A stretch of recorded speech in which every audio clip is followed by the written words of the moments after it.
എനിക്കൊന്ന് മീനാക്ഷിയുടെ ഒരു നല്ല ചായ നമുക്ക് തോന്നും ചിലപ്പോ പണ്ടത്തെ ആ ചെറുപ്രായത്തില് രണ്ടുപേരുടെ ഫോട്ടോ കണ്ടു കഴിഞ്ഞാൽ രണ്ടുപേരുടെ ചെറുപ്പം ഒരേപോലെയാ. നമുക്ക് തന്നെ പിന്നീട് കൺഫ്യൂഷൻ ആയിട്ടുണ്ട് എന്നുവെച്ചാൽ ഇതില് അങ്ങനെ വന്നൊരു ഒരു ടൈം ഉണ്ടായിരുന്നു. ഇപ്പൊ കുറച്ച് വ്യത്യാസമായി. ആൾക്കാർ വളരുമ്പോ അതിൻ്റെതായ കുറച്ച് നല്ല കുറുമ്പുണ്ടെന്ന് ദിലീപേട്ടൻ പറഞ്ഞിട്ടുണ്ടായിരുന്നു. ഇപ്പോഴും ഉണ്ടോ ദിലീപേട്ട? നല്ല കുറുമ്പാണ്. നല്ല കുറുമ്പ്. ഇപ്പൊ കറക്ഷനൊക്കെ ഉണ്ട്. സ്കൂളിൽ പോയിട്ട് വരുന്ന സമയത്തുള്ള കറക്ഷനൊക്കെ ഉണ്ട്. ഇപ്പൊ ഞങ്ങള് ഒരു യാത്ര പോയിട്ടുണ്ടായിരുന്നു ഹോങ്കോങ്ങില്. അപ്പൊ അവിടെ പോയിട്ട് നിൽക്കുകയാണ്. അപ്പം ഞാൻ എന്തോ ആവശ്യത്തിന് വേണ്ടിയിട്ട് ലഗേജൊക്കെ ആയിട്ട് റാപ്പ് ചെയ്യാൻ വേണ്ടിയിട്ട് ഞാൻ അവിടെ പോയി എയർപോർട്ടിൽ. അപ്പം ഞാനിത് ചെയ്തിട്ട് വരണം. അപ്പം അതുവരെ അപ്പം നമ്മുടെ പുറകിൽ ആള് നിൽക്കുന്നുണ്ട്. അപ്പം പ്രായമായ ഒരു അപ്പൂപ്പനും അമ്മൂമ്മയും പിന്നെ നിൽക്കുന്നുണ്ട്. അപ്പോൾ വേഗം കാവ്യ പറഞ്ഞു യു ഗോ എന്നുള്ളൊരു അയാള് അമ്മ that's not correct. It's a command. You can request them. You can go. You can go. എന്നൊക്കെ പറഞ്ഞിട്ട് ഇവള് തിരുത്തൽവാദി ആയിക്കൊണ്ടിരിക്കുകയാണ്. ഒരു സെന്തോ പറഞ്ഞപ്പോ അച്ഛാ that's not in, that's on.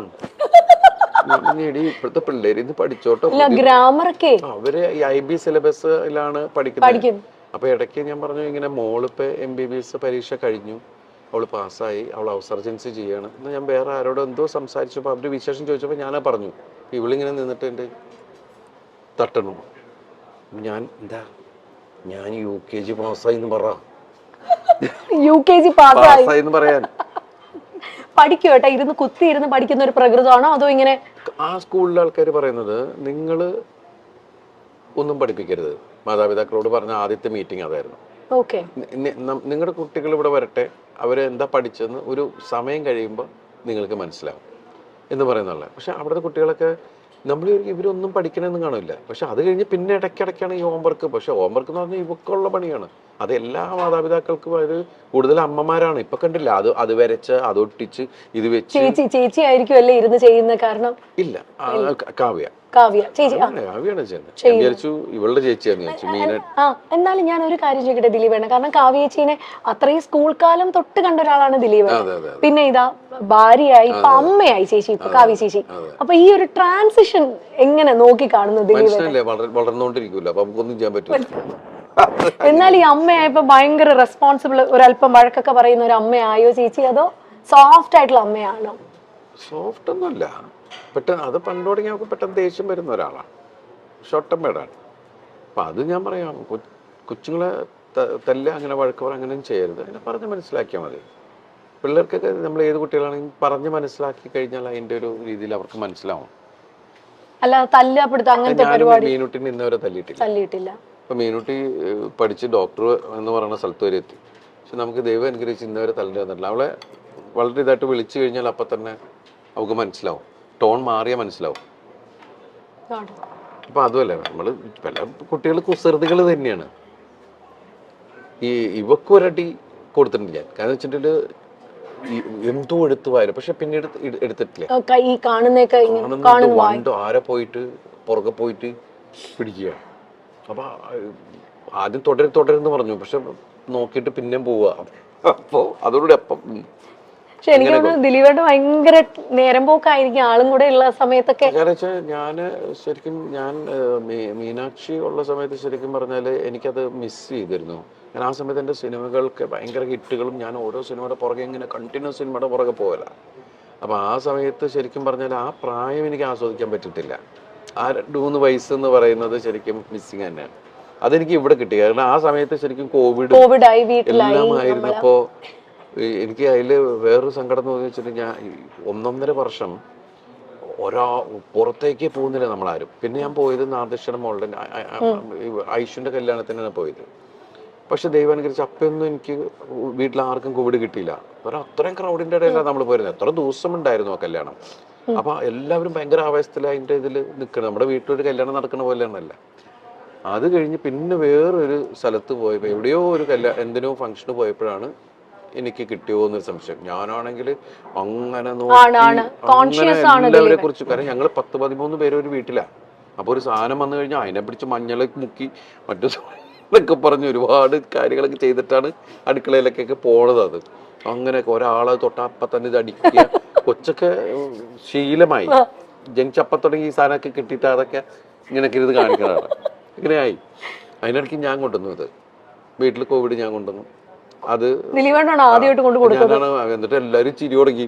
ഭയങ്കര സൂക്ഷ്മമായിട്ട് നോക്കിയിട്ട് ഞാൻ കൊണ്ടുവന്നു എന്ന് പറയും. എനിക്കാണെങ്കിൽ മറ്റത് പറഞ്ഞ കാര്യം ഐഡിയ എൻ്റെ പോയി എന്ന് പറഞ്ഞുകൊണ്ട് നമ്മൾ അലൻസിയറായിട്ടല്ലേ പറഞ്ഞു എന്ന് പറഞ്ഞ പോലെ നമ്മളിങ്ങനെ ഒന്നും മിണ്ടാൻ പറ്റാണ്ട് എല്ലാവരും ചിരിക്കുമ്പോ എന്താടാ ഉള്ള സംഭവം. അങ്ങനെ ഞങ്ങൾ 3 പേര് മാത്രമേ. അപ്പൊ ഈ ചെറുതും പെട്ടു, ചെറുതിനും പിടിച്ചു. അപ്പൊ പാവം 21 ദിവസം ഞങ്ങളുടെ മുറിക്കകത്താ, ഒരു മുറിക്കകത്ത്. അപ്പൊ 21 ദിവസം ഇരുന്നിട്ടാണ് പോയത്.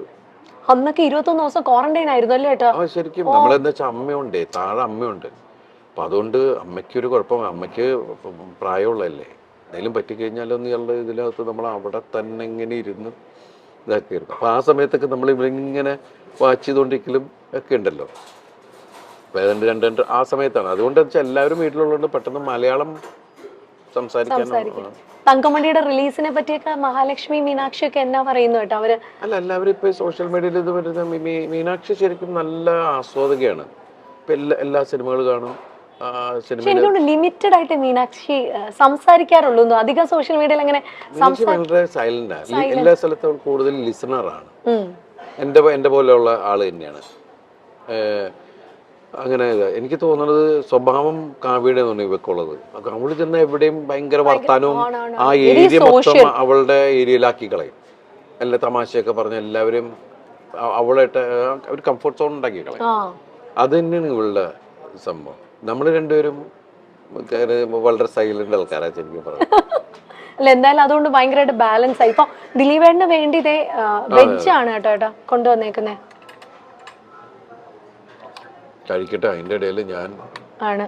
അല്ല, ദേപ്പുട്ടില് ഫുഡിന്റെ കാര്യം പറയണം. ഇവിടെ ഒരു ഭയങ്കര വൈഡ് റേഞ്ച് ഓഫ് മെനു ആണ് ഇവിടെ ദേപ്പുട്ടിലുള്ളത്. കാരണം ഞാനും കെട്ടിയനും കൂടെ വന്നാൽ ദിലീപേട്ട പുള്ളി എപ്പോഴും കഴിക്കുന്ന ഇലയിലൂണാണ്. ഇവിടുത്തെ ഇലയിലൂണ്. ദിലീപേട്ട ഏറ്റവും ഫേവറേറ്റ് ഫുഡ് ഏതാ? പണ്ട് എനിക്ക് അങ്ങനെ ഒന്നിലൂടെ പ്രത്യേകിച്ച് അങ്ങനെ ഒന്നിലൂടെ നല്ല ടേസ്റ്റ് ഉള്ളതെല്ലാം എടുക്കുക എന്നുള്ളത് തന്നെയാണ്. പിന്നെ എനിക്ക് ഇവിടെ ഈ പുട്ടുകട തുടങ്ങിയ സമയത്ത് ഞാൻ ഏറ്റവും കൂടുതൽ ഞാൻ ഇവിടെ വരുമ്പോൾ കഴിച്ചിരുന്നത് പുട്ടും മാമ്പഴമാണ്. പുട്ടും മാമ്പഴവും. ഈ പുട്ടിന്റെ കൂടെ മാമ്പഴം പഴം പോലെ നല്ല പഴുത്ത മാമ്പഴമാണെങ്കിൽ നല്ല രസമാണ് കുഴച്ച് കഴിക്കാൻ. അതുപോലെ നല്ല ചൂട് പുട്ടിന്റെ കൂടെ പാലും പഞ്ചസാരയും ഒക്കെ നല്ല ടേസ്റ്റുള്ള കാര്യങ്ങളാണ്. പിന്നെ നമ്മൾ പുതിയ പുതിയ ഒരുപാട് വെറൈറ്റികൾ നമ്മൾ ചിക്കനും പ്രോൺസും അത് എന്തൊക്കെ ഡിഷ് ഉണ്ടെന്നുള്ള സാധനങ്ങളൊക്കെ വെച്ച് ഡിഫറെന്റ് കോംബോകൾ നമ്മൾ ശ്രമിച്ചു നോക്കുന്നു.